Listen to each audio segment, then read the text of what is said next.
Hello po, a blessed, victorious, peaceful, and joyful day sa bawat sa atin po. Welcome po sa ating Goshen Global Harvest Goshen Ministry podcast, Q&A podcast today. Ang ating pong pag-uusapan for today ay isang series na naman po.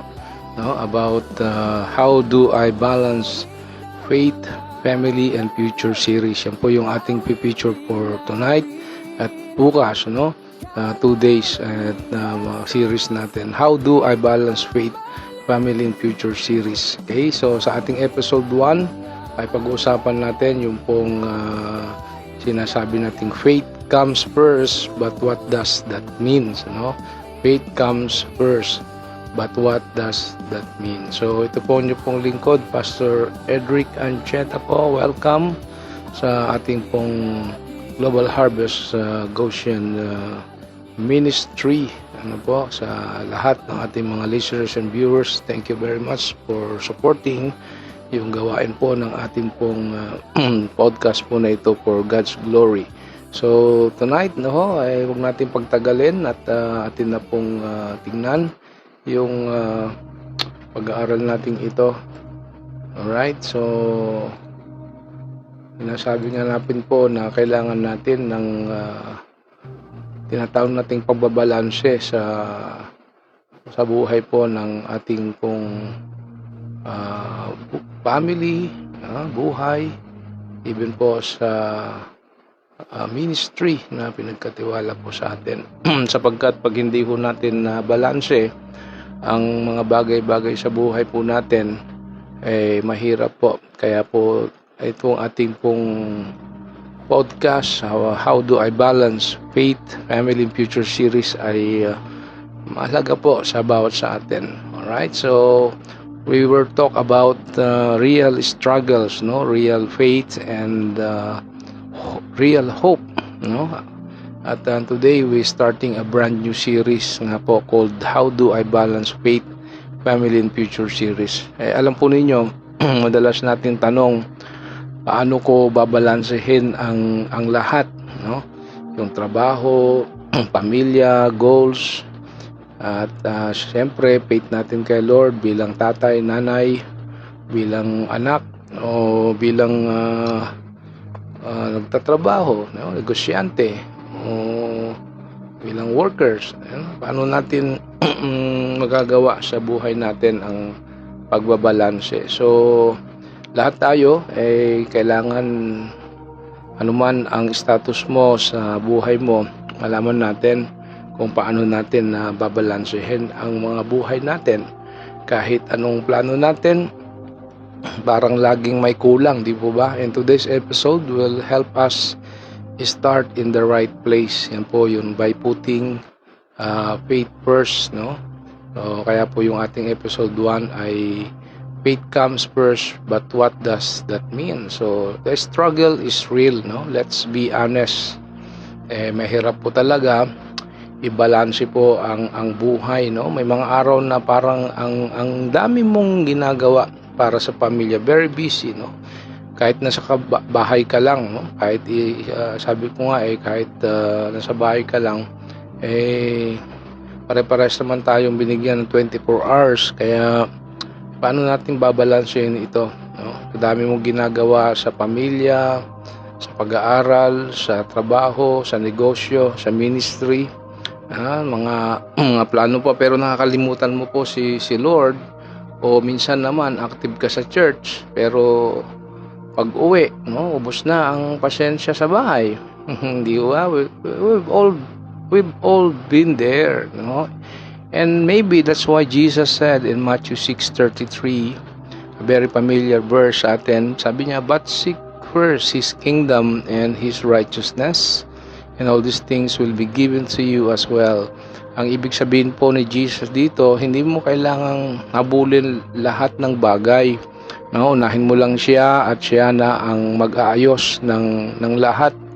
So faith is not just a part of life, It's the foundation, Ibig sabihin, kadalasan iniisip natin, okay, may oras ako para sa trabaho, may oras ako para sa pamilya, at may oras ako para kay Lord.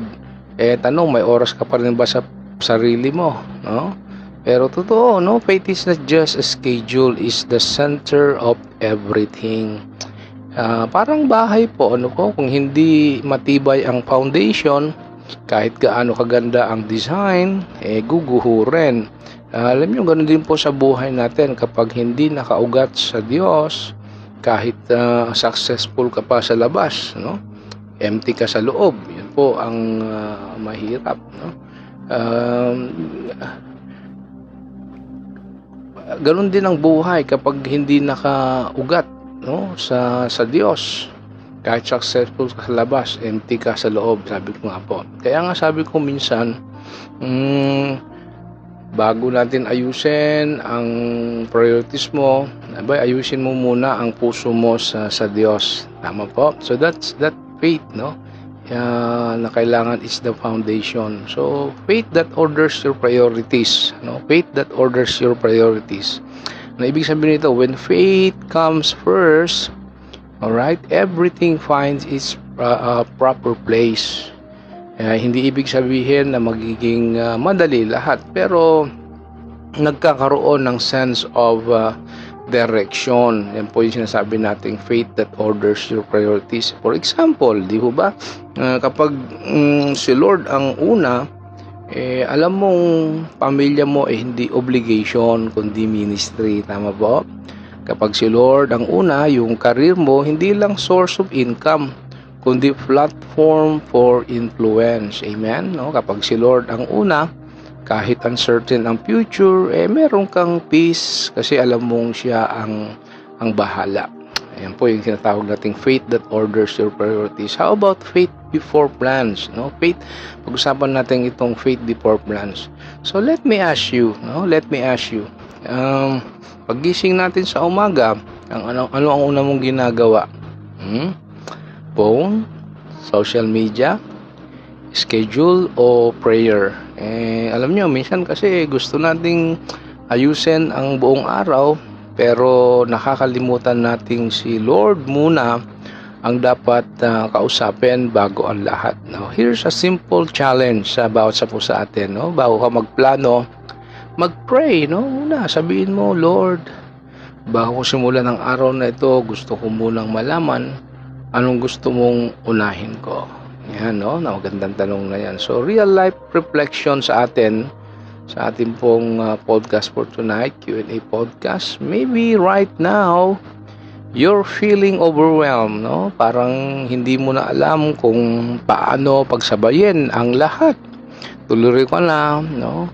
Hindi mo na alam kung ano ang magiging priority mo. But remember this truth, no? When God is first, alam niyo yun, everything else finds order. Amen? Ulitin ko when God is first, everything else finds order. Hindi mo kailangang maging perfect. Ayan, no? Ang mahalaga, si Lord ang center. Kasi kapag siya po ang una, kahit hindi mo kontrolado, ang lahat secure ka pa rin sa Kanya. So, that is our first episode ng ating pong How Do I Balance Faith, Family, and Future series. No? Episode 1, Faith comes first, but what does that mean? So, samahan po rin niyo po ako. Tayo po ay dumulog sa trono ng Diyos at tayo po ay manalangin. Let's take a moment to pray.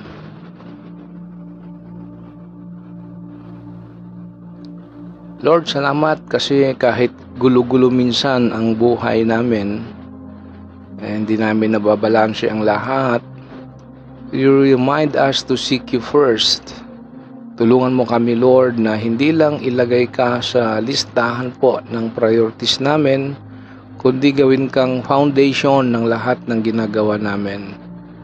Teach us to trust you daily in our faith, in our family, in our future. Lord, I pray sa lahat ng mga listeners and viewers ng podcast na ito ay bigyan mo sila ng sense of direction how to balance their life, family, and ministry in future. Salamat po sapagkat alam namin hindi po namin magagawa ang lahat ng ito unless Lord, you are our priority.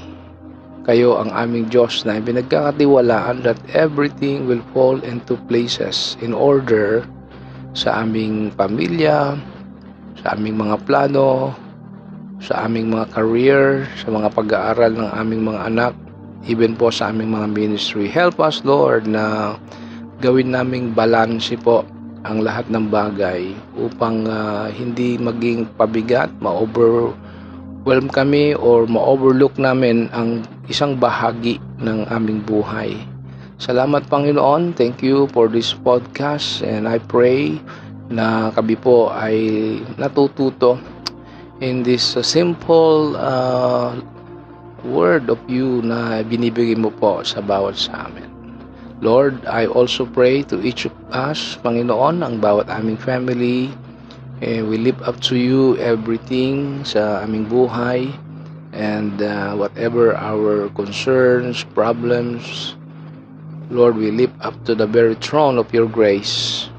At we are excited, Lord, that you are the God na nakakakita, nakakarinig at tumutugon, O Diyos, sa aming mga panalangin. Because you love us so much, Lord, you take care of us, and your grace and mercy abounds more and more sa buhay po ng bawat sa amin. Sa kabila ng aming mga pagkukulang, pagkakamali, still the same God who love us, walk with us, and lead us, and bless us every day ng aming pong buhay.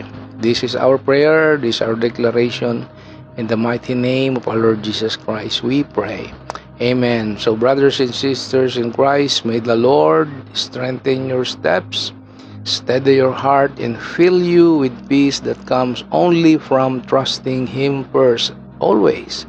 I bless you now in the name of the Father, and of the Son, and of the Holy Spirit. Amen, amen, amen, amen. Okay, so maraming salamat. Thank you very much for joining me today in our first episode ng ating pong How Do I Balance Faith, Family, and Future series. Episode 1, first, faith comes first, but what does that mean? So sa next episode, tomorrow night, by God's grace, pag-usapan naman natin ang episode 2, Family is a Ministry, Not a Distraction. Yan po yung pag-uusapan natin. Kaya huwag mong palagpasin yan. Ano po? So again, ito po ang inyo pong lingkod, Pastor Edric, reminding you, live with faith, lead with love, and trust God with your future. Shalom and God bless.